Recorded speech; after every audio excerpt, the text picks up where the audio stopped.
ಭಾರತದ ಪ್ರಜೆಗಳಾದ ನಾವು ಭಾರತವನ್ನ ಸಾರ್ವಭೌಮ, ಸಮಾಜವಾದಿ,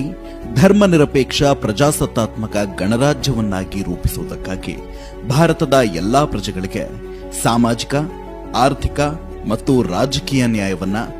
ವಿಚಾರ, ಅಭಿವ್ಯಕ್ತಿ, ವಿಶ್ವಾಸ, ಧರ್ಮ ಮತ್ತು ಉಪಾಸನೆಗಳ ಸ್ವಾತಂತ್ರ್ಯವನ್ನ, ಸ್ಥಾನಮಾನ ಮತ್ತು ಅವಕಾಶಗಳ ಸಮಾನತೆಯನ್ನ ದೊರೆಯುವಂತೆ ಮಾಡುವುದಕ್ಕಾಗಿ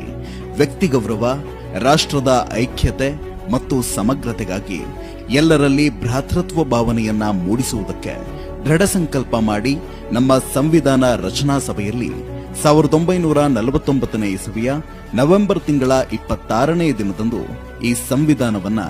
ನಮಗೆ ನಾವೇ ಅರ್ಪಿಸಿಕೊಂಡು ಅಂಗೀಕರಿಸಿ ಶಾಸನವಾಗಿ ವಿಧಿಸಿಕೊಂಡಿದ್ದೇವೆ.